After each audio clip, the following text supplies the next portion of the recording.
Hello everyone. So from this video onwards हम graph traversal पढ़ने वाले हैं। ग्राफ ट्रेवर्सल को मैंने पार्ट्स में डिवाइड करा है। हर पार्ट में हम एक एल्गोरिदम करेंगे और उसके ऊपर एक प्रॉब्लम सॉल्व करेंगे। जब ग्राफ ट्रेवर्सल वाला पार्ट हमारा पूरा कंप्लीट हो जाएगा तो फिर मैं अलग से हर एक एल्गोरिदम पे मतलब मैं तुम्हें बताऊंगा नहीं, वीडियो में एडिशनल प्रॉब्लम्स हम लास्ट में करेंगे जब सारे एल्गोरिदम हमारे ख़त्म हो जाएंगे।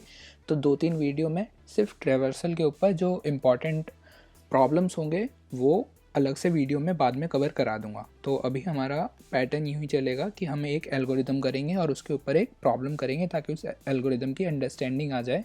और कुछ प्रॉब्लम मैं एडिशनल तुम्हें दूंगा प्रैक्टिस करने के लिए, वो मैं डिस्क्रिप्शन में डाल दूंगा। जिसको अच्छे से प्रैक्टिस करना हो प्रैक्टिस कर सकता है उसको एडिशनली। अगर उनमें से किसी भी प्रॉब्लम में कोई प्रॉब्लम आती है तुम्हें तो तुम कमेंट सेक्शन में डाल सकते हो, या फिर वैसे सारे प्रॉब्लम के सॉल्यूशन तुम्हें ऑनलाइन मिल ही जाएंगे, सबके कोड मिल जाएंगे तो तुम वहाँ से भी देख सकते हो। सो यार, ग्राफ ट्रेवर्सल के अंदर हम सबसे पहले DFS करने वाले हैं, डेप्थ फर्स्ट सर्च। DFS के बाद हम BFS करेंगे, फिर उसके बाद हम कनेक्टेड कंपोनेंट कैसे फाइंड करते हैं। और आज ही उसका एक हिंट मैं तुम्हें दे दूंगा। हिंट क्या मतलब, कनेक्टेड कंपोनेंट हम DFS और BFS दोनों से फाइंड करते हैं। तो उसके ऊपर एक प्रॉब्लम देख लेंगे कि और कैसे प्रॉब्लम होते हैं कनेक्टेड कंपोनेंट्स के। फिर उसके बाद हम देखेंगे कि फ्लड फिल एल्गोरिथम क्या होता है, टोपोलॉजिकल सॉर्ट क्या होता है, बाय पार्टी चेक कैसे करते हैं, ग्राफ एज की properties via DFS spamming tree, ये हम देखेंगे। और उसके बाद हम देखेंगे आर्टिकुलेशन पॉइंट्स एंड ब्रिजेस क्या होते हैं ग्राफ के अंदर। और लास्टली देखेंगे कि कैसे हम स्ट्रांगली कनेक्टेड कंपोनेंट हम फाइंड करते हैं एक डायरेक्टेड ग्राफ में। तो ग्राफ ट्रेवर्सल के अंदर हम ये सारे एल्गोरिदम देखने वाले हैं। जिसने भी ग्राफ की मेरी पहली वीडियो नहीं देखी है वो प्लीज़ ग्राफ की पहली वीडियो देख लेना, क्योंकि पहली वीडियो में मैंने सारी टर्मिनोलॉजीज़ बताई हैं और ग्राफ को कैसे कैसे रिप्रेजेंट कर सकते हैं मैंने वो सारी चीज़ें समझाई हैं। तो अगर तुम्हें वो नहीं आएंगी तो आने वाली सारे एल्गोरिदम में दिक्कत हो सकती है। स्टार्ट करते हैं depth first search. Depth first search है क्या? तो डेप्थ फर्स्ट सर्च में हम क्या करते हैं DFS के अंदर कि हम किसी भी एक वर्टेक्स से स्टार्ट करते हैं और एक एक करके उसके जितने भी नेबरिंग वर्टेक्स हैं हम उनको विजिट करते हैं। तो DFS के अंदर हम किसी भी एक वर्टेक्स से स्टार्ट करते हैं और उस वर्टेक्स के जो भी अनविजिटेड नेबर्स हैं, अनविजिटेड का मतलब जिस हम वर्टेक्स पे एक भी बार नहीं गए हैं, तो उसके जो भी नेबर्स होंगे जिस पे हम एक भी बार नहीं गए हैं हम उस पर DFS को कॉल करेंगे। फिर इस पे अगर हम आ गए तो फिर इसके नेबर्स चेक करेंगे किस पे नहीं गए। और ऐसे करते करते हम चलते चले जाएंगे जब तक हम एक ऐसे वर्टेक्स के अंदर नहीं आ जाते जिसका कोई नेबर नहीं है। जब ये हो जाएगा तो हम वापस से बैक ट्रैक करेंगे कि हम पीछे जाएंगे रिकर्सिव कॉल के अंदर कि हम यहाँ तक पहुँच गए, हम पीछे गए, फिर इसके हमने चेक करें कि क्या इसका कोई नेबर ऐसा रह गया है जो हमने अब तक विज़िट नहीं करा है। अगर कोई ऐसा नेबर होगा तो हम उधर विज़िट करेंगे, वरना हम दोबारा से पीछे जाएंगे। फिर हम इस पे चेक करेंगे कि क्या इसका कोई नेबर रह गया है जो हमने विज़िट नहीं करा है, तो हम उस पे जाएंगे, वरना हम वापस से चले जाएंगे। इसको समझने के लिए एक एग्ज़ाम्पल लेते हैं। जैसे मैंने यहाँ पे एक ग्राफ लिया है, 0 से लेके 8 तक है, यानी कि इसके टोटल 9 वर्टेक्सेस हैं। लेकिन इस ग्राफ के अंदर दो पार्ट हैं, एक पार्ट ऐसे कनेक्टेड हो रखा है और दूसरा पार्ट ऐसे कनेक्टेड हो रखा है, यानी कि ये पूरा ग्राफ आपस में कनेक्टेड नहीं है। तो हम देखते हैं यार, DFS अगर हम कॉल करते हैं 0 से तो हम कैसे कैसे DFS के अंदर ट्रेवर्सल करेंगे, और DFS में किस ऑर्डर में ट्रेवर्सल होता है वो कैसे इफेक्ट होता है कि कैसे हम वर्टेक्स को स्टोर करते हैं। तो यहाँ पे मैंने एडजेसेंसी लिस्ट का अगर हम यूज़ करेंगे तो O of V plus E time complexity के अंदर हमारा DFS चल जाएगा। और अगर एडजेसेंसी मैट्रिक्स का यूज़ करेंगे हम तो V स्क्वायर टाइम कॉम्प्लेक्सिटी हमें लगेगी। तो बेहतर है कि लिस्ट का हम यूज़ करें। तो अगर मैं लिस्ट में ऐसे स्टोर करता हूँ कि 0 का नेबर कौन सा है, 1 है। 1 का नेबर क्या है, अब यहाँ पे देखेंगे तो 1 के 3 नेबर हैं हमारे, 0 2 3 पे मैंने 0 मेंशन नहीं करा है क्योंकि हम इससे स्टार्ट ही कर रहे हैं। लेकिन यहाँ पे लिस्ट के अंदर हम 0 भी डालेंगे, हम विजिटेड भी डालते हैं और अनविजिटेड भी डालते हैं, दोनों चीज़ें डालते हैं। यहाँ पे मेरे से मिस हो गया है। तो अगर लेकिन मान लो 1 का नेबर मैं ऐसे स्टोर करता हूँ कि 1 का नेबर पहले 3 डालता हूँ फिर 2 डालता हूँ, यानी कि 1 के नेबर में पहले 3 डाल दिया और 2 डाल दिया। फिर उसके बाद 2 के नेबर्स मैं देखूंगा तो 2 के नेबर्स कौन कौन से हैं, 1 है और 3 है। तो मैंने 2 के नेबर्स में पहले 1 डाल दिया फिर 3 डाल दिया। और 3 का नेबर मेरा 1 है, 2 है और 4 है। तो यहाँ पे मैंने 4 पहले डाल दिया और 2 डाल दिया। 1 भी यहाँ पे आना चाहिए था, वो मैंने नहीं डाला है, उसका एक एक्सप्लेनेशन में उसका यूज़ नहीं था, तो इसलिए मैंने 1 नहीं डाला है। एक तरीका ये है, अगर मैं ऐसे इसको स्टोर करता हूँ, तो अगर मैं DFS कॉल करता हूँ 0 से, तो मैंने कहा कि मैं 0 पे चेक करूँगा कि इसका नेबर कौन सा है जो अनविजिटेड है। तो 0 का एक ही नेबर है 1, तो 1 पे जाएगा। फिर मैं 1 पे चेक करूँगा कि इसके कौन से नेबर है जो कि अभी तक अनविजिटेड है। तो 1 का नेबर 3 था जो अनविजिटेड था, 2 था जो अनविजिटेड था, लेकिन 3 मेरा पहले आया है, तो मेरा DFS कॉल किस पे हो जाएगा, 3 पे कॉल हो जाएगा। तो मैं 3 पे पहुंच जाऊंगा। जैसे ही मैं 3 पे पहुंच गया, तो अब मैं चेक करूंगा कि 3 के नेबर कौन से हैं जो अनविजिटेड हैं। तो 3 के 2 नेबर थे जो अनविजिटेड थे, 4 भी अनविजिटेड है और 2 भी अनविजिटेड है। तो अब कौन से पहला मैं चेक करूंगा, तो मेरा पहले 4 स्टोर कर रखा था, तो पहले मैं 4 के ऊपर जाऊंगा। तो मैं 4 के ऊपर पहुंच गया। फिर मैं 4 के ऊपर जब पहुंच गया, तो मैंने देखा कि इसका कोई नेबर नहीं है। जब इसका कोई नेबर नहीं है, तो मैं रिकर्सिव कॉल करते हुए जा रहा था आगे। तो जैसे ही रिकर्जन हमारी ख़त्म होती है, तो जहाँ से इसको कॉल हुआ था ये वापस पीछे जाता है। तो यार, अगर ये रिकर्जन और बैक ट्रैक समझने में किसी को दिक्कत हो रही हो, तो प्लीज़ मेरी रिकर्जन एंड बैक ट्रैकिंग की वीडियो ज़रूर देख लो। इसलिए मैंने टॉपिक पहले कराया था ग्राफ स्टार्ट करने से पहले, क्योंकि रिकर्जन की ज़रूरत पड़ती है हमें ग्राफ में। और जो DFS है वो बेसिकली बैक ट्रैकिंग ही है, बस बैक ट्रैकिंग में हम प्रोनिंग कर देते हैं। अब ये टर्म्स जिसको नहीं पता है वो वीडियोस देख ले पहले की, तो उसको समझ में आ जाएगा। आगे चलते हैं एक्सप्लेनेशन के साथ। तो यार, हम जब फोर्थ वर्टेक्स के अंदर थे, तो इसका कोई भी नेबर नहीं था। तो फोर्थ को कॉल किसने करा था, फोर्थ को कॉल करा था 3 ने।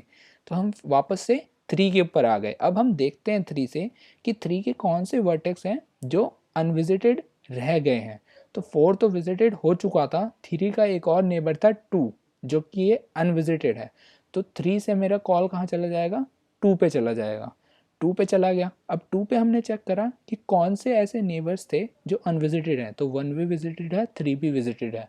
तो 2 पे हमारे को कोई भी ऐसा नेबर नहीं मिला जो कि अनविजिटेड रह गया, यानी कि सेम कंडीशन जो 4 पे बनी थी।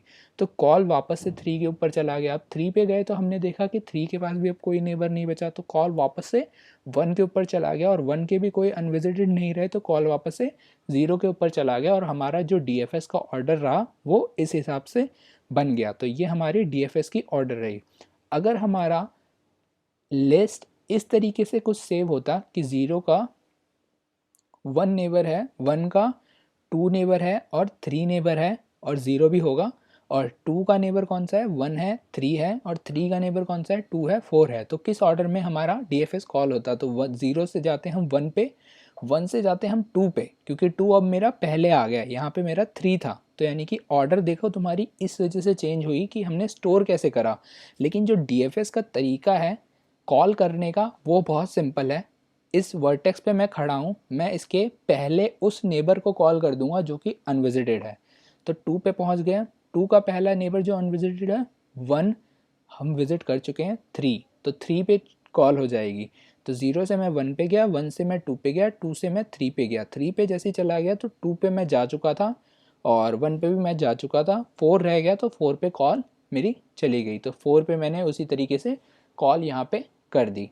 तो इस तरीके से मेरा DFS इस केस में अलग तरीके से चला। लेकिन हर एक नोड पे मेन इंपॉर्टेंट बात यह है, हर एक नोड पे मैं एक बारी से ज़्यादा बारी नहीं विज़िट कर रहा हूँ। यानी कि एक नोड पे अगर मैं विज़िट कर चुका हूँ ऑलरेडी, तो मैं उस पर दोबारा विज़िट करने के लिए कॉल अलग से नहीं करूँगा। बैक ट्रैक में हम क्या करते थे, हम हर एक ऑप्शन को एक्सप्लोर करते थे कि हम यहाँ पे जाके देखते हैं, यहाँ पे जाके देखते हैं। बैक ट्रैक की तरह ही हम DFS में भी हर एक ऑप्शन को एक्सप्लोर करते हैं कि इसके जितने भी नेबर्स हैं उन पे चेक करो। लेकिन हम यहाँ पे एक कंडीशन चेक कर लेते हैं कि क्या यहाँ पे मैं पहले जा चुका हूँ। अगर मैं पहले जा चुका हूँ तो यहाँ पे मैं कॉल नहीं करूँगा। तो बैक ट्रैक की जो टाइम कॉम्प्लेक्सिटी थी वो एक्सपोनेंशियल होती है, लेकिन जो DFS की हो गई वो लीनियर हो गई। अब दूसरे केस में अगर मैं कॉल देखता हूँ कि किस हिसाब से होते हैं, अगर मैं 5 से कॉल करता कि 5 से मैं गया 6 पे, फिर 6 के मैंने देखे अनविजिटेड कौन से हैं, तो 7 पे चला गया। तो 7 पे जाके मेरे को आगे कोई नहीं मिला, तो मैं वापस से 6 पे आया और 6 से फिर मैं 8 पे चला गया। दूसरा तरीका क्या हो सकता था, 5 से गया 6 पे, 6 से गया 8 पे, फिर वापस आया, फिर 7 पे चला गया। तो मतलब कैसे भी कॉल हो, हम हर एक नोड पे एक ही बारी विजिट करने के लिए कॉल करेंगे। तो इस हिसाब से ये लीनियर हुए। अब इसका यार एक बहुत इम्पॉर्टेंट यूज़ होता है, वो है कनेक्टेड कंपोनेंट फाइंड करने के लिए। कि मान लो तुम्हें एक ग्राफ दे रखा है और तुम्हें उसमें बताना है कि कितने कनेक्टेड कंपोनेंट है। अब कनेक्टेड कंपोनेंट्स क्या होते हैं, जैसे यहाँ पे तुम देख रहे हो कि ये एक पार्ट पूरा आपस में कनेक्टेड है, यानी कि हर एक एक नोड पे अगर तुम खड़े हो तो तुम बाकी सारे नोड को विजिट कर सकते हो। इस 5 पे अगर तुम खड़े हो तो बाकी इन तीनों नोड पे तुम विजिट कर सकते हो, यानी कि कोई ना कोई पाथ ऐसा है जिसको तुम फॉलो करोगे तो बाकी नोड्स पे तुम विजिट कर सकते हो। तो इस पार्ट को हम एक कनेक्टेड कंपोनेंट बोलते हैं। कनेक्टेड कंपोनेंट का यही मतलब होता है कि उस कंपोनेंट के अंदर तुम किसी भी एक पार्ट पे खड़े हो तो बाकी पार्ट्स पे तुम जा सकते हो, क्योंकि वो कनेक्टेड है। तो एक पूरे ग्राफ के अंदर कितने कनेक्टेड कंपोनेंट हैं उसको अगर फाइंड करना हो हमें, तो उसमें भी हमारा डीएफएस काम आता है। अब कैसे काम आता है, तो मान लो मेरे को पहले से पता था कि इसमें 0 से लेके 8 नोड्स हैं टोटल। अब मेरे को ये फाइंड करना है कि कितने कनेक्टेड कंपोनेंट्स थे। तो उस केस में मेरे को क्या करना पड़ेगा, मैं सिंपल करूँगा क्या कि 0 से लेके 8 तक का लूप चलाऊँगा मैं, और मैं चेक कर लूँगा मैं 0 पे कभी पहले गया हूँ या नहीं गया। अगर मैं नहीं गया तो मैं यहाँ पे DFS कॉल कर दूँगा। एक बारी मैं DFS कॉल कर दूँगा तो मैं इन सभी नोड्स पे चला जाऊँगा। तो मैं जब भी DFS कॉल करूँगा उसको मैं काउंट कर लूँगा। तो मैं एक बारी कॉल करा तो 1 हो गया मेरा काउंट, और मैं इन सब नोड पे जा चुका। जब लूप मेरा आगे चलेगा 1 पे तो ये पहले से ही विजिटेड हो रखा है, 2 भी 3 भी 4 भी, तो इन सब पे मेरा DFS कॉल नहीं होगा। फिर जैसे ही मैं 5 पे जाऊंगा तो ये अनविजिटेड है, तो मेरा काउंट दोबारा से बढ़ जाएगा, काउंट 2 हो जाएगा और DFS कॉल हो जाएगा। और जैसे DFS कॉल होगा मैं बाकी सारे नोड्स पे चला जाऊंगा, विजिट कर लूँगा, और उसके बाद DFS मेरा कॉल कभी भी नहीं होगा। DFS मेरा 2 बारी कॉल हुआ यानी कि काउंट मेरा 2 हो गया, और काउंट मेरा 2 हुआ तो यानी कि कितने कनेक्टेड कंपोनेंट हुए मेरे टोटल, एक पर्टिकुलर ग्राफ के केस में 2 हुए। तो यानी कि मेरे को आराम से आंसर मिल गया DFS का यूज़ करके कि कितने कनेक्टेड कंपोनेंट्स हैं मेरे ग्राफ के अंदर, 2। तो ये भी एक एप्लीकेशन होता है DFS के। इसके ऊपर और क्वेश्चंस देखेंगे हम आगे आने वाले पार्ट में। ये छोटा सा पार्ट था तो मैंने यहीं पे समझा दिया। तो लास्ट हम एक जाते जाते DFS के ऊपर एक प्रॉब्लम सॉल्व करते हैं। प्रॉब्लम थोड़ी सी सिंपल है। प्रॉब्लम के एक्सप्लेनेशन के बाद कोशिश करना कि तुम इसको खुद से कर पाओ। अगर नहीं कर पाते हो तो आगे की एक्सप्लेनेशन सुन लेना। सो यार मेरा एक ग्राफ है, ये कुछ इस तरीके से मेरा ग्राफ है। इसमें मेरे को करना क्या है, मेरे को हर एक नोड का डोमिनेटर फाइंड करना है, और अगर किसी एक पर्टिकुलर नोड का डोमिनेटर नहीं है तो मेरे को प्रिंट करना है कि डोमिनेटर नॉट पॉसिबल। अब डोमिनेटर होता क्या है इस प्रॉब्लम के अंदर, तो डोमिनेटर वो होता है कि मान लो अगर कोई एक नोड है से y, अगर y पे मैं रूट नोड इस केस में मेरा 1 है, हर एक ग्राफ में रूट नोड मेरा 1 होगा इस प्रॉब्लम के अंदर। रूट नोड से अगर मेरे को y पे जाना है और पाथ पॉसिबल है, यानी कि रूट नोड से y नोड पे जाने का पाथ पॉसिबल है, और हर टाइम मैं कोई सा भी पाथ सिलेक्ट करूं, कोई एक नोड है x, अगर मैं कोई भी पाथ सेलेक्ट करूं रूट नोड से और मैं y नोड पे पहुंच जाऊं, और उसके बीच में जो मेरा x नोड है वो हमेशा प्रेजेंट हो, जो y नोड से जस्ट पहले वाला है, तो वो मेरा जो x नोड है वो क्या होगा, डिनोमिनेटर होगा मेरा y नोड का। एग्जाम्पल की तरह समझो, जैसे मान लो मेरे को 5 पे जाना है, 1 से मेरे को 5 पे जाना है, तो 1 से 5 पे जाने के मेरे कितने पाथ हैं टोटल, 2 पाथ हैं। 1 से मैं 2 पे जाऊंगा, 2 से 4 पे जाऊंगा, 4 से 5 पे जाऊंगा। और दूसरा पाथ क्या है, 1 से मैं 3 पे जाऊंगा, 3 से 4 पे जाऊंगा, 4 से 5 पे जाऊंगा। तो दोनों ही पाथ में मेरा ये जो फोर्थ वाला नोड है वो हमेशा प्रेजेंट है, और वो 5 के ऊपर वाले पार्ट में है। यानी कि कोई भी मैं पाथ सेलेक्ट करूँ मेरे को 4 से तो जाना ही पड़ेगा। अगर कोई भी ऐसा नोड प्रेजेंट होता है तो 5 का डिनोमिनेटर क्या हो जाएगा, 4 हो जाएगा। लेकिन अब 4 का केस मैं देखता हूँ, अगर मेरे को रूट नोड से 4 पे जाना हो तो 1 से 2 पे जाऊँगा, फिर 4 पे जाऊँगा, 1 से 3 पे जाऊँगा, फिर 4 पे जाऊँगा। तो 4 के लिए कोई भी एक ऐसा नोड प्रेजेंट नहीं है जो सारे पाथ में आता हो और 4 के पहले हो। तो यानी कि 4 का कोई भी डिनोमिनेटर नहीं है। उसी तरीके से 1 से 2 पे जाने के लिए इनके बीच में कोई नोड ही नहीं है, तो इसका कोई डिनोमिनेटर ही नहीं होगा। 1 से 3 के लिए भी सेम केस है। तो मेरे को इस प्रॉब्लम में क्या करना है, मेरे को हर एक वर्टेक्स का डिनोमिनेटर फाइंड करना है। अगर मैं डिनोमिनेटर फाइंड कर पाऊँगा तो उसको प्रिंट करा देना है। अगर मैं डिनोमिनेटर फाइंड नहीं कर पाऊँगा तो उसको प्रिंट कराना है कि डिनोमिनेटर नॉट पॉसिबल। उस प्रॉब्लम को सॉल्व करने से पहले डीएफएस का जो बेसिक कोड होता है, जो हम सबसे बेसिक लेके मानते हैं, जो मैंने पहले प्रॉब्लम से पहले जो डीएफएस तुम्हें समझाया था उसका कोड मैं एक्सप्लेन कर देता हूँ, और इसके बाद हम इस प्रॉब्लम के सॉल्यूशन को देखेंगे कि कैसे डीएफएस को थोड़ा सा मॉडिफाई करके हम उस प्रॉब्लम को सॉल्व कर सकते हैं। जितने लोगों को डीएफएस का बेसिक कोड पता है तो इतनी देर तुम वो चीज़ सोच सकते हो कि कैसे उस प्रॉब्लम को सॉल्व करना है।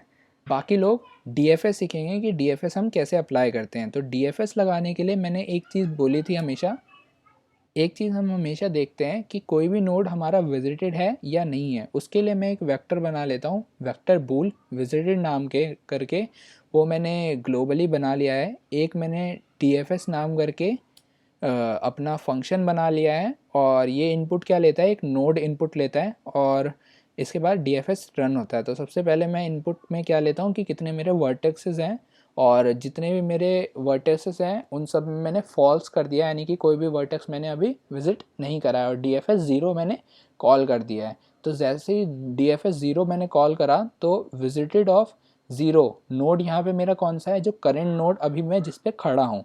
तो ज़ीरो पे मैं कॉल करा था, तो यानी कि ज़ीरो पे मैं खड़ा हूँ, तो विजिटेड ऑफ ज़ीरो को मैंने ट्रू कर दिया कि ज़ीरो मैंने विजिट कर दिया है। अब मैंने फॉर लूप चलाया कि एडजेसेंसी लिस्ट में देखो कि ज़ीरो के कितने मेरे नेबर्स हैं। अब ये तरह का फॉर लूप अगर किसी को नहीं आता हो तो वो मेरी स्टार्टिंग की वीडियोस देख सकता है, उसमें मैंने एक्सप्लेन कर रखे हैं। तो उसके बाद मैंने जैसे ही देखा कि ज़ीरो के मेरे कौन कौन से नेबर्स हैं, तो अगर मेरा कोई ऐसा नेबर है जिसका विजिटेड फॉल्स है, यानी कि विजिटेड ऑफ आई मेरा फॉल्स होगा और नॉट मैंने आगे लगा रखा है, तो यानी कि कंडीशन ट्रू हो जाएगी। यानी कि ये वाला जो नेबर है वो मैंने विजिट नहीं करा। अगर ये वाला नेबर मैंने विजिट नहीं करा तो मैंने डीएफएस सिंपल उसमें कॉल कर दी कि मेरे को डीएफएस कॉल कर दो कि उस नेबर पे मैं चला जाऊं। तो जैसे मान लो 0 से 1 पे जाना था मेरे को, तो मैंने देखा कि 0 का नेबर कौन कौन सा है, मैंने देखा 1 है, और मैंने देखा कि विजिटेड ऑफ 1 अभी फॉल्स है, तो कंडीशन ट्रू हुई, तो मैंने डीएफएस कॉल कर दिया 1 पे। तो अब यहाँ पे नोड की वैल्यू 1 हो जाएगी और विजिटेड ऑफ 1 मेरा ट्रू हो जाएगा। फिर मैं 1 के नेबर्स देखूंगा, फिर 1 के जितने ऐसे नेबर्स होंगे जिस पे मैं अभी तक नहीं पहुँचा हूँ मैं उस पर कॉल कर दूंगा। तो ऐसे डीएफएस चलता जाएगा, और जैसे ही डीएफएस मेरा लास्ट एंड पे पहुँच जाएगा तो यहाँ पे ये फंक्शन स्टॉप हो जाएगा और हम दोबारा से बैक ट्रैक करेंगे और हर एक नोड पे दोबारा से पहुँचेंगे और देखेंगे कि कोई उसका नेबर रह तो नहीं गया जिस पे हम अब तक विजिटेड नहीं कर चुके हैं। तो इस तरीके से डीएफएस मेरा सिंपली कॉल होगा। उस प्रॉब्लम को सॉल्व करने से पहले मैं तुम्हें बताना चाहता हूँ कि हम ग्राफ के बहुत सारे प्रॉब्लम करने वाले हैं और बहुत सारे एल्गोरिदम्स होते हैं ग्राफ के, और ग्राफ में हमेशा हमें कुछ इस फॉर्मेट में इनपुट हमने लेना होता है, और मोस्टली केसेस में हमें ग्राफ भी प्रिंट करवाने होते हैं। तो ग्राफ का हर एक एल्गोरिदम बार बार लिखना और ग्राफ प्रिंट करवाना, ग्राफ के इनपुट लेना, इसमें थोड़ा सा टाइम लगता है, मतलब हर बारी फॉर लूप तुम्हें लगेंगे। तो उससे बचने के लिए मोस्टली यूज़र्स क्या करते हैं, ग्राफ के हम जितने भी एल्गोरिदम्स हैं उन सबको एक क्लास के अंदर बाइंड कर देते हैं, ग्राफ का एक क्लास बना लेते हैं, और इनपुट फंक्शन आउटपुट फंक्शन सब कुछ हम एक क्लास के अंदर बाइंड कर देते हैं। और जब भी हमें कॉन्टेस्ट के अंदर ज़रूरत पड़ती है ग्राफ के किसी भी एल्गोरिदम का, हम सिंपल वो क्लास ऊपर अपने कोड पे पेस्ट कर देते हैं, और जो भी फंक्शन हमें चाहिए होता है उस पर्टिकुलर प्रॉब्लम के लिए हम सिर्फ उसका यूज़ कर लेते हैं। और जैसे कि मैंने तुम्हें बताया था कि सबलाइम बहुत ही अच्छा है कॉम्पिटिटिव प्रोग्रामिंग के लिए।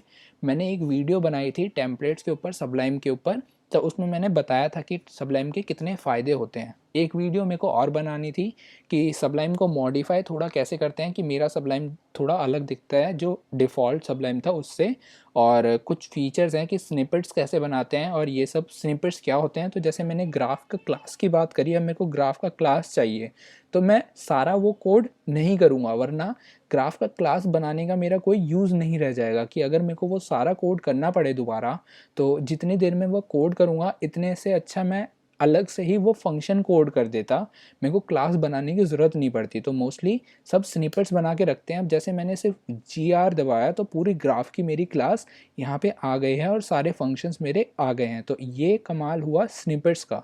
तो सबलाइम के अंदर हम स्निपेट्स अपने खुद के बना सकते हैं। तो स्निपेट्स कैसे बनाते हैं और कैसे मॉडिफाई करते हैं सबलाइम को, इसकी वीडियो भी मैं जल्दी बनाने वाला हूँ।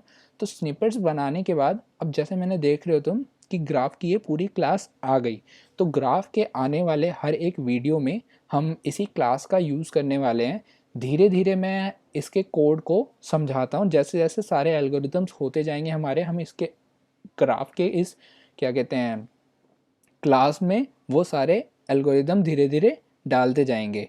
अभी के लिए जितने तुम्हें ज़रूरत है उस DFS को लगाने के लिए, उसका कोड मैंने पहले से कर रखा है और क्लास मैंने बना रखी है। इस क्लास को मैं डिस्क्रिप्शन में एक लिंक के द्वारा शेयर कर दूंगा, जिसको भी इस क्लास का यूज़ करना हो वो कर सकता है। और स्निपेट्स कैसे बनाते हैं इसकी वीडियो भी मैं 1-2 दिन के अंदर ही रिलीज़ कर दूंगा, ताकि तुम अपना एक स्निपेट बना के रख लो ग्राफ का।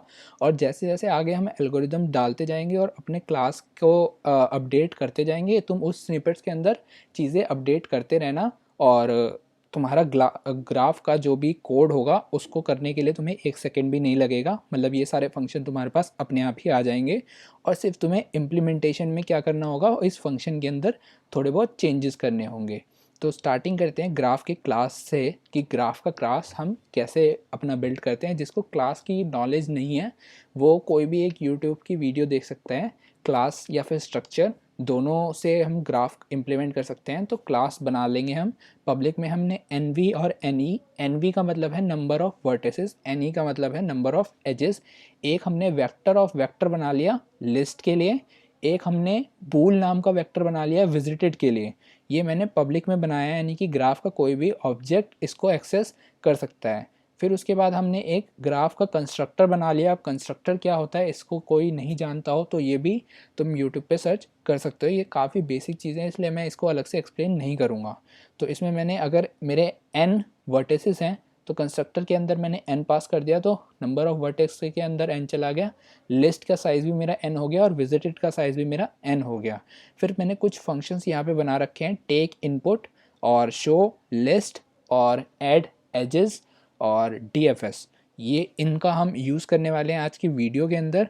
तो टेक इनपुट सिंपल सा है कि ये सारा इनपुट मैं बार बारी नहीं लेना चाहता, मतलब बार बारी इसके लिए मेरे को कोड ना करना पड़े। तो टेक इनपुट नाम करके मैंने एक फंक्शन बना रखा है। वो क्या करेगा, सिंपल जो फॉर लूप हम लगाते हैं कि एक लिस्ट को बनाने के लिए, वो सिंपल फॉर लूप बना लेगा। इसका कोड बहुत सिंपल है, तुम ये समझ जाओगे अपने आप।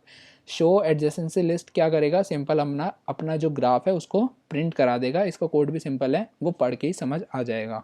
ऐड एडजेसेंसी लिस्ट भी सिंपल है। तो ये तीनों फंक्शंस तुम आराम से समझ लोगे, एक बार इसके कोड को रीड करना, तुम्हें समझ आ जाएगा।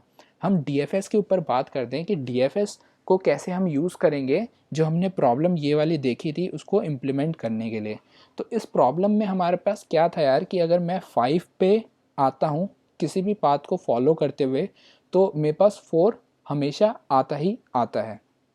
लेकिन अगर मैं 4 पे आता हूँ किसी भी पाथ को फॉलो करते हुए, तो कोई भी एक ऐसा नोड नहीं है सिंगल जो मेरा हमेशा आए ही आए। तो इसको सॉल्व करने का क्या तरीका है यार, तो यार सिंपल सी बात है कि अगर मैं 5 पे अब तक विज़िट नहीं करा हूँ और मेरे को ऐसा नोड फाइंड करना है जो मेरे को यहाँ पे पहुँचाता ही पहुँचाता है, को बस सिंपल ये देखना है कि 5 पे आने के लिए इसके ऊपर कित अगर एक से ज़्यादा नेबर्स हैं जिससे मैं 5 पे आ सकता हूँ, तो जो मेरा 5 है उसका कोई भी डिनोमिनेटर नहीं होगा। अगर इसका सिंगल एक नेबर है जिस पे 5 पे आने के लिए एक ही सिंगल नोड है, तो वो मेरा डिनोमिनेटर होगा। तो उसको मैं कैसे फाइंड करूँ, तो एग्जांपल लेते हैं इस 4 वाले केस का। तो 4 अभी पे मैं विज़िट नहीं कर रहा हूँ। तो 4 पे आने के लिए मैं 1 से गया 2 पे, 2 से मैंने कॉल करा 4 पे क्योंकि ये विजिटेड नहीं था। तो मैंने अभी के लिए क्या मान लिया कि मेरा 2 डिनोमिनेटर है क्योंकि 2 से ही मैं 4 पे आया हूँ।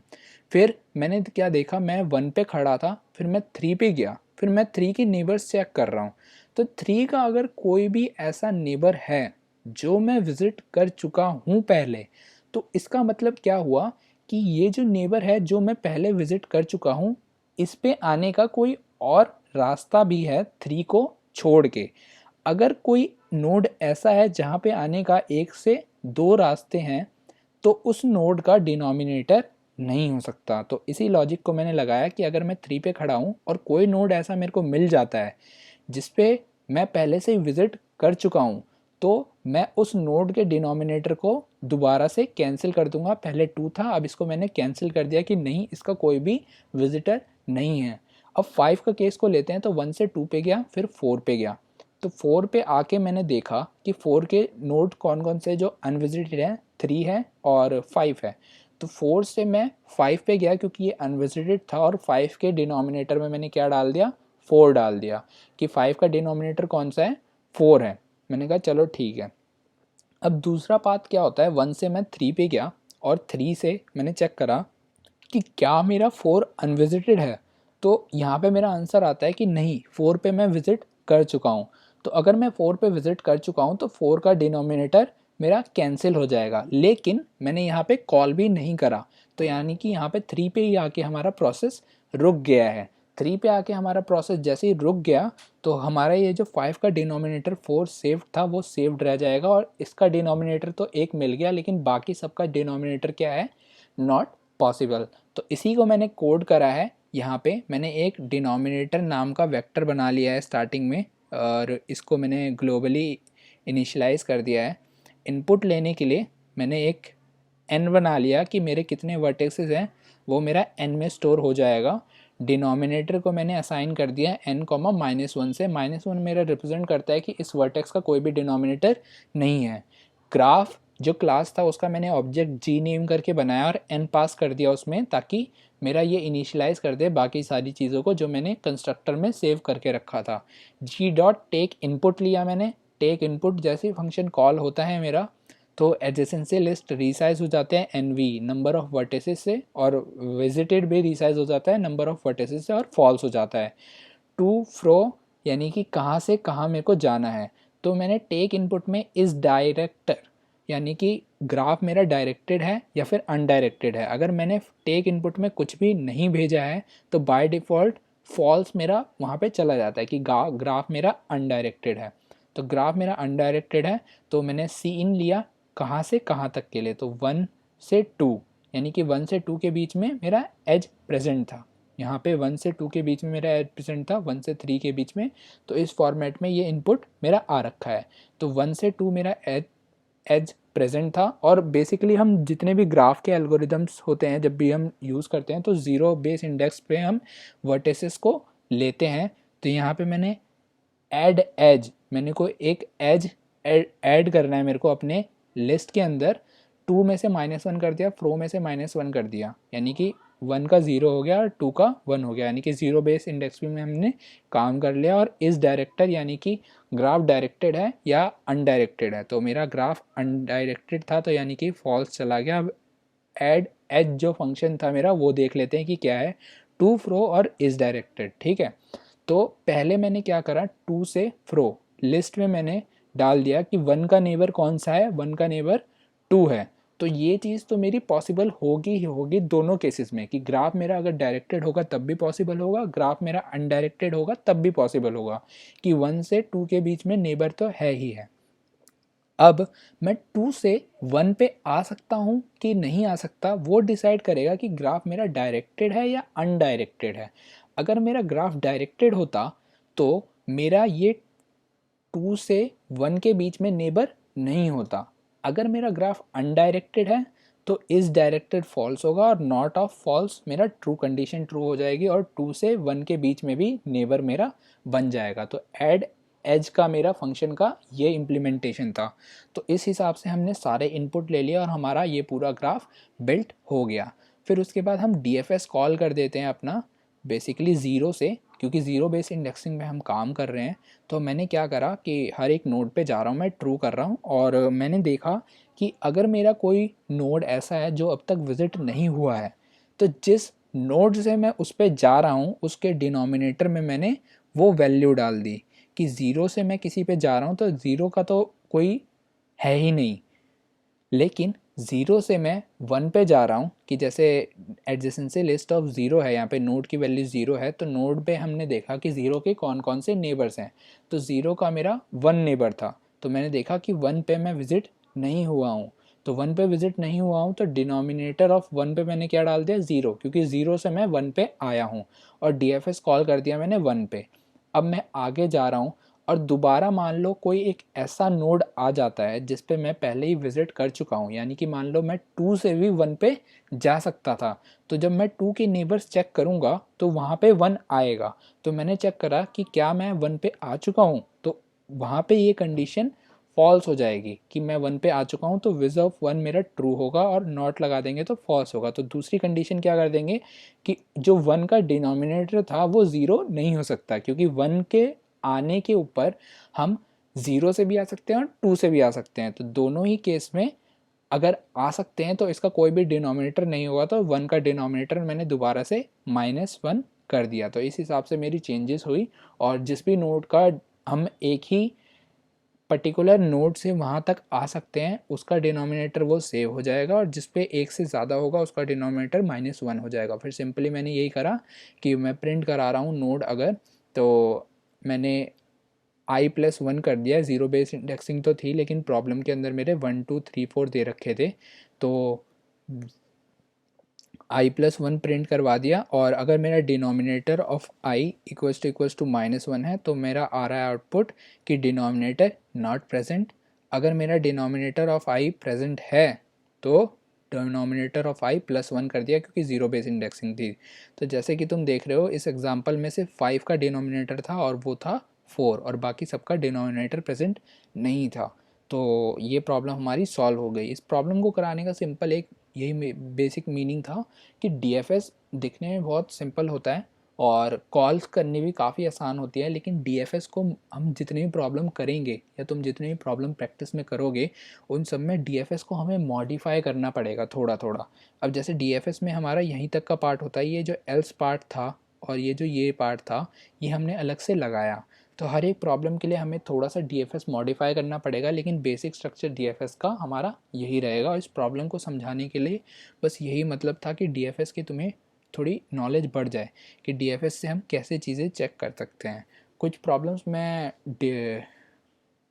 कुछ प्रॉब्लम्स के लिंक मैं डिस्क्रिप्शन में डाल दूंगा, उन प्रॉब्लम्स को प्रैक्टिस कर लेना। प्रॉब्लम थोड़े आसान है तो उनको प्रैक्टिस करके तुम्हारी थोड़ी आदत हो जाएगी कि DFS के प्रॉब्लम्स कैसे हम सॉल्व करते हैं।